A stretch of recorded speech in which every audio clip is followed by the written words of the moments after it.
प्यारे बच्चों, अस्सलाम वालेकुम वरहमतुल्लाहि वबरकातुहू। आज का हमारा टॉपिक है image formation by concave mirror for different position of object. पहले हम रूल्स पे आएंगे। रूल नंबर 1, हमारे पास एक कनकेव मिरर है।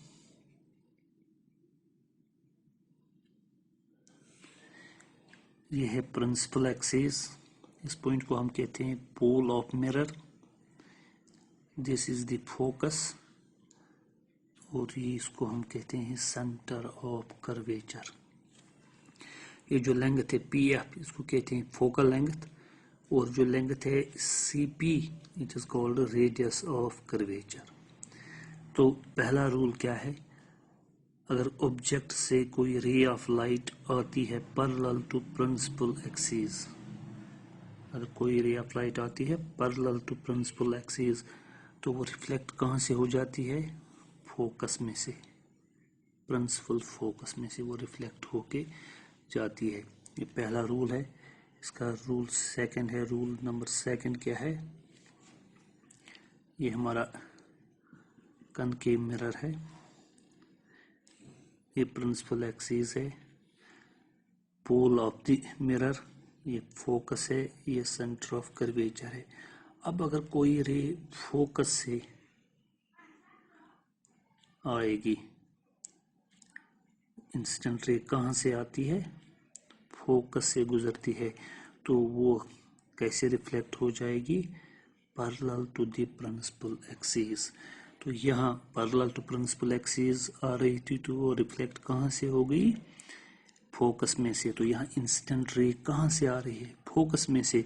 तो रिफ्लेक्ट कहाँ से हो जाएगी? Parallel to the principal axis. तो इसका थर्ड रूल है।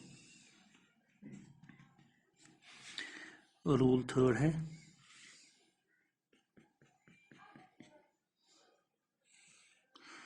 दिस इज द पोल, ये फोकस है, ये सेंटर ऑफ कर्वेचर है। अब अगर सेंटर ऑफ कर्वेचर में से कोई रे ऑफ लाइट आती है, सेंटर ऑफ कर्वेचर से गुजरती है, तो ये incident ray centre of curvature से गुजरी, तो ये रिफ्लेक्ट कहाँ से हो जाएगी? ये वापस उसी पाथ में रिफ्लेक्ट हो जाती है, यानी ये रिफ्लेक्ट भी सेंटर ऑफ कर्वेचर से ही हो जाती है। तो अगर कोई रे सेंटर ऑफ कर्वेचर से आएगी इंसिडेंट रे, तो रिफ्लेक्ट भी उसी पाथ में हो जाती है, और रिफ्लेक्ट भी सेंटर ऑफ कर्वेचर से ही हो जाती है। रूल 4 क्या है?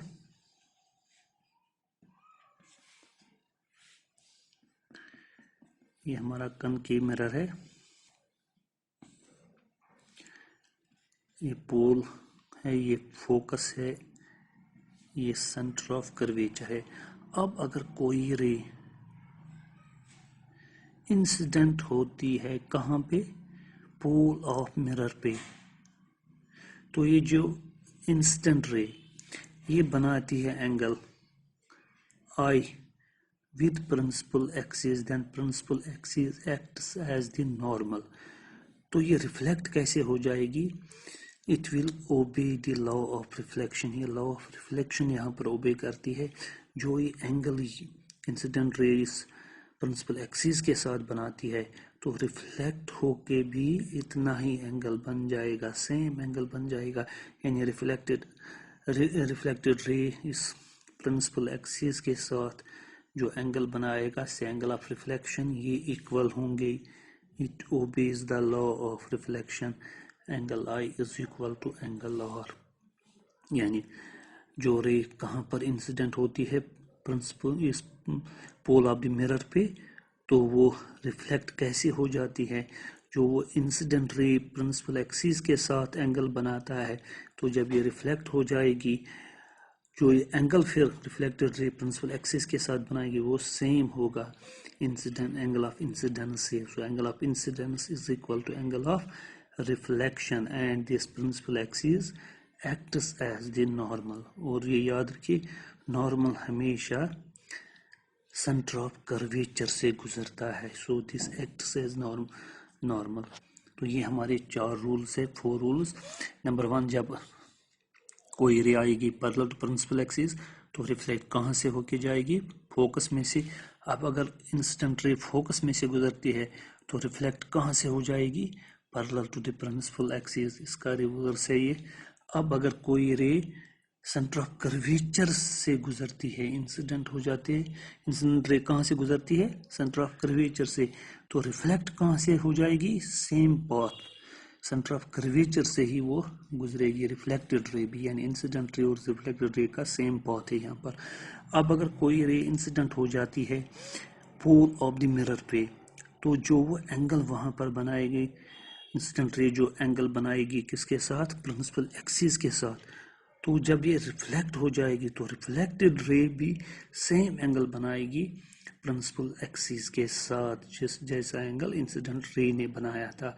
सो we say angle of incidence is equal to angle of reflection. So it obeys the law of reflection, and this principal axis then acts as normal. तो ये normal, और normal आप याद रखिए, normal always passes through the centre of curvature in spherical mirrors. तो ये तो हो गए रूल्स. अब हम केसेस पे आते हैं.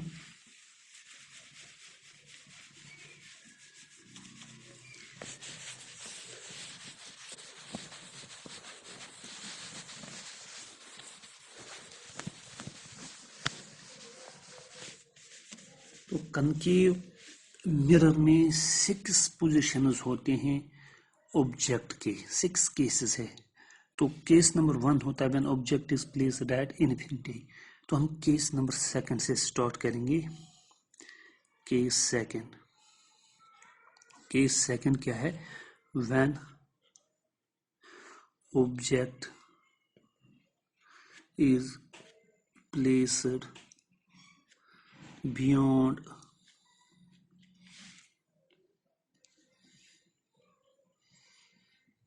The centre of curvature. ये हमारा केस नंबर 2 है. फर्स्ट केस है when object is placed at infinity. ये हमारा कनकेव मिरर है. ये साइड पॉलिश्ड है, ये शाइनी है. तो ये प्रिंसिपल एक्सिस है, ये पोल ऑफ द मिरर है. This is the focus and this is the centre of curvature.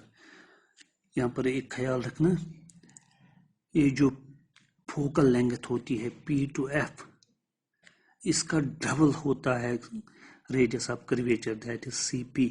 CP is twice PF. यानी ये जो सेंटर ऑफ कर्वेचर होता है, रेडियस ऑफ कर्वेचर होता है, it is double the focal length. और इसको कहते हैं फोकस, इसको कहते हैं सेंटर ऑफ कर्वेचर. जो CP लेंथ है इसको कहते हैं रेडियस ऑफ कर्वेचर. जो PF डिस्टेंस है, लेंथ है, इसको कहते हैं फोकल लेंथ. ये इससे डबल होती है, यानी इसका मतलब CPF और CF ये इक्वल होते हैं. इसलिए जब भी आप ये रे डायग्राम बनाओगे, जितनी डिस्टेंस पर आप F लोगे इससे 2 सेंटीमीटर, तो यहाँ से भी ये 2 सेंटीमीटर लीजिए, फिर ये परफेक्ट डायग्राम्स बन जाएंगे. अब हमारा पहला केस है when object is placed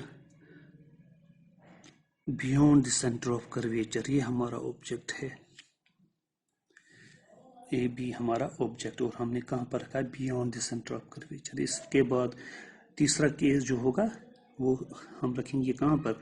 centre of curvature पे. और इसके बाद चौथा केस जो होगा, fourth case, between the centre of curvature and focus. Fifth case कहाँ पर होगा? फोकस पे.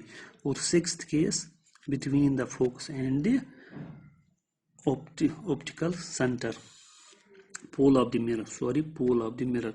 तो हमारा इससे पहला केस था इन्फिनिटी पे, वो बाद में करेंगे हम. और सेकंड केस हमारा है when object is placed beyond the centre of curvature, centre of curvature से दूर. तो हम रूल्स जानते हैं. चलिए हम कहते हैं पहले एक रे आई पैरेलल टू प्रिंसिपल एक्सिस. तो ये रूल नंबर 1 है.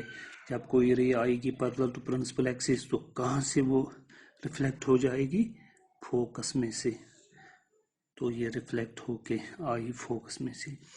अब दूसरी रे, इसी ऑब्जेक्ट से हम दूसरी रे कहते हैं फोकस में से गुजरती है. तो जब इंसिडेंट रे फोकस में से आती है तो रिफ्लेक्ट कहाँ से हो जाती है? Parallel to the principal axis, हमारा दूसरा रूल जो था, रूल नंबर 2, तो कहाँ से ये रिफ्लेक्ट हो जाएगी? Parallel to principal axis. तो ये parallel to principal axis reflect हो गई। जहां पर दो रिफ्लेक्टेड रेज मीट करती हैं वहीं पर ऑब्जेक्ट वहीं पर इमेज बन जाती है। तो दिस इज द इमेज, यहाँ पर ये मिल गई। तो ये आपकी इमेज बन गई ए डैश बी डैश। ये जो ऑब्जेक्ट था ए बी, उसकी इमेज क्या है? ए डैश बी डैश। और इमेज कहाँ पर बन गई? Between centre of curvature and focus. और इसका साइज क्या है? साइज क्या है? इससे छोटा है, स्मॉल इन साइज, या डिमिनिश्ड भी हम कह सकते हैं। और नेचर कैसा है? इन्वर्टेड। और इन्वर्टेड इमेजेस हमेशा रियल इमेजेस होती है, they can put on the screen.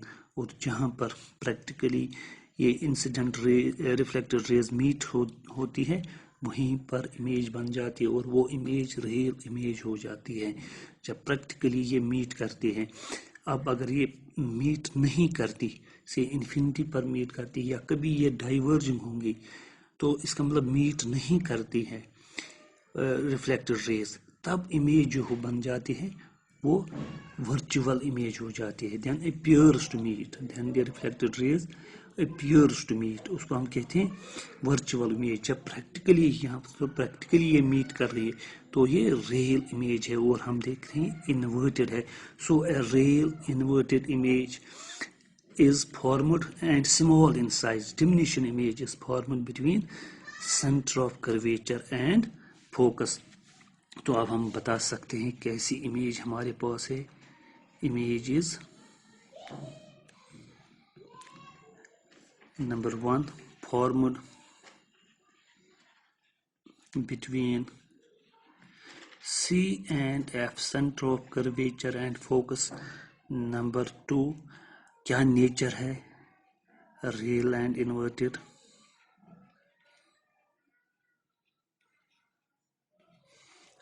Real and inverted, real image हमेशा इन्वर्टेड होती है, इन्वर्टेड इमेज हमेशा रियल होती है।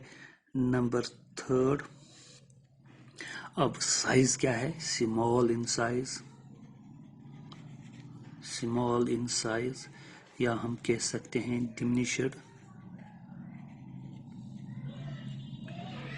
डिमिनिश्ड इमेज है। अब इसका मैग्निफिकेशन क्या हो सकता है? पॉजिटिव या नेगेटिव? हाँ, हम जानते हैं लीनियर मैग्निफिकेशन। लीनियर मैग्निफिकेशन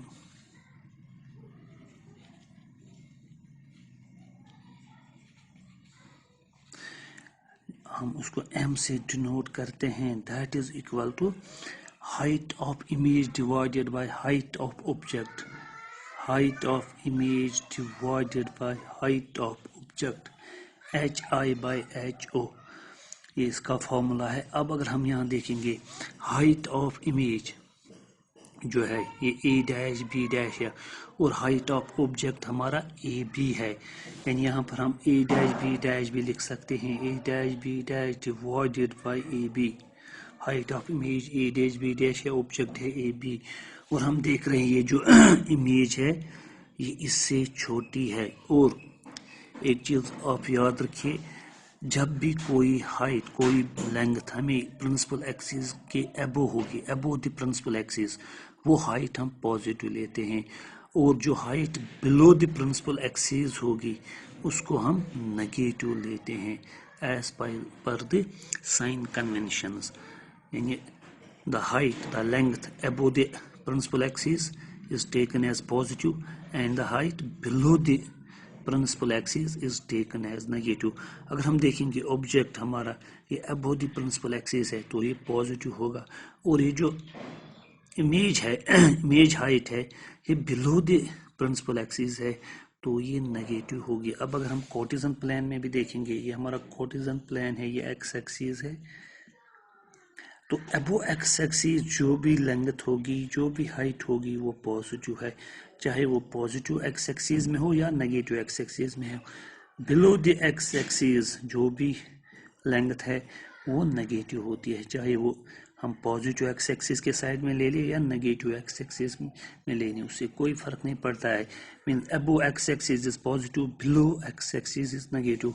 तो सिमिलरली यहाँ पर है above principal axis that is positive and below principal axis that is negative.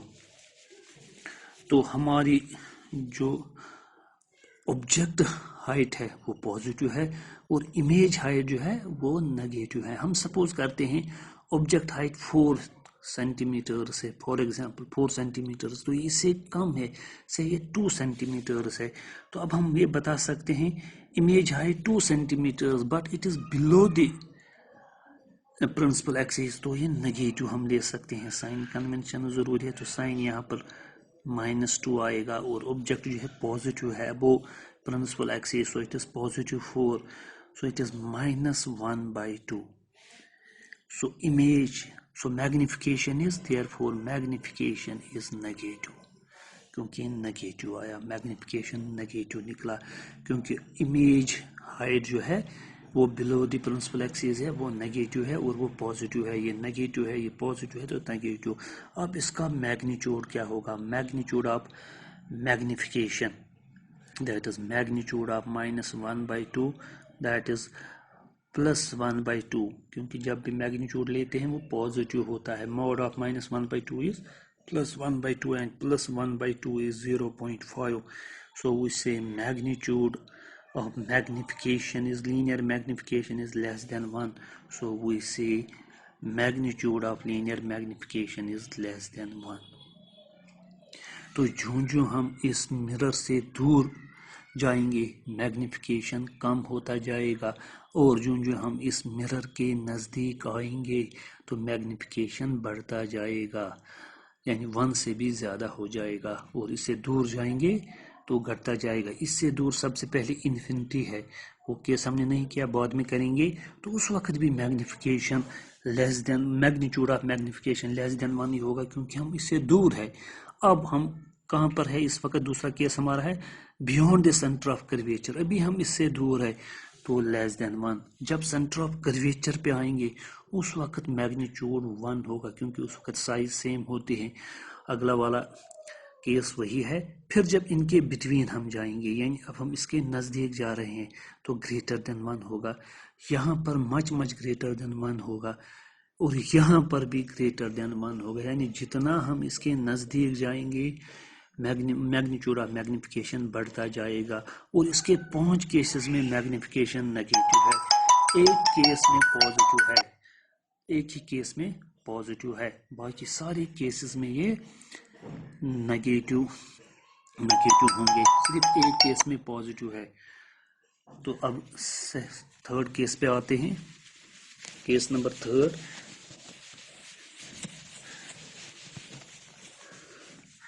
when object is placed at center of curvature. Case number 3, ये हमारा कनकेव मिरर है, ये प्रिंसिपल एक्सिस है, pole of the mirror, focus, centre of curvature. ये मैंने पहले ही बताया, इनकी लेंथ सेम लेना, जितना PF है उतना ही CF लेना। अब हमारा ऑब्जेक्ट कहाँ पर है? At centre of curvature, centre of curvature पे अब हमारा ऑब्जेक्ट है से AB। अब पहले हम कहते हैं यहाँ से एक रे आई पैरेलल टू प्रिंसिपल एक्सिस।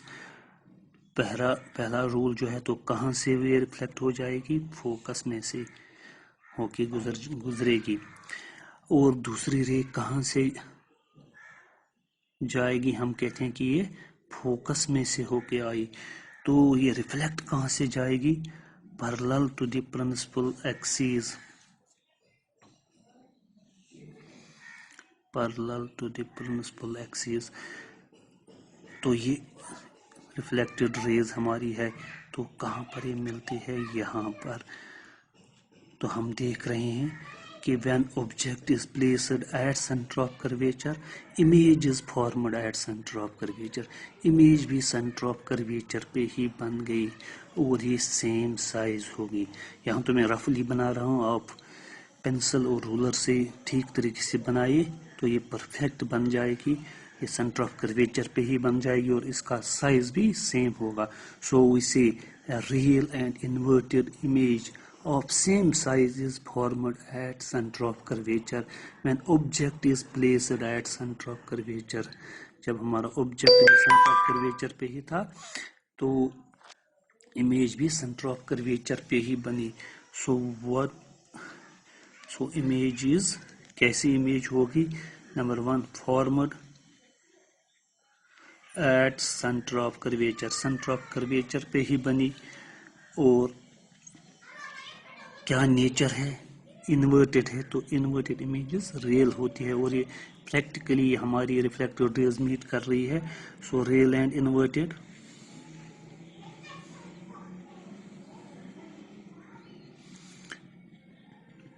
और साइज क्या है? सेम इन साइज, साइज भी सेम है. और अब मैग्निफिकेशन क्या है? मैग्निफिकेशन तो नेगेटिव ही होगा क्योंकि मैग्निफिकेशन है HI/HO, image height by object height. अगर हम सपोज करते हैं ये 2 सेंटीमीटर है तो वो भी 2 सेंटीमीटर है, मगर ये बिलो द प्रिंसिपल एक्सिस है तो -2, वो अबो एक्स प्रिंसिपल एक्सिस है तो +2. सो मैग्निफिकेशन हम कह सकते हैं -1. So magnification is negative. What is mod of m? magnitude of m, that is magnitude of -1. so magnitude of magnification is 1. तो ये ऐसा केस है जहां पर magnitude of magnification equal to 1 है. अदरवाइज हमें या लेस देन 1 या ग्रेटर 1 हो जाता है. मगर जब हम सेंटर ऑफ कर्वेचर पे होते हैं तो हमारा मैग्निफिकेशन जो होता है उसका मैग्नीट्यूड होता है इक्वल टू 1. अब हम जो इसके नज़दीक जाएंगे, मिरर के नज़दीक, मैग्निफिकेशन बढ़ता जाएगा और इससे दूर जाएंगे तो मैग्निफिकेशन कम होता जाएगा.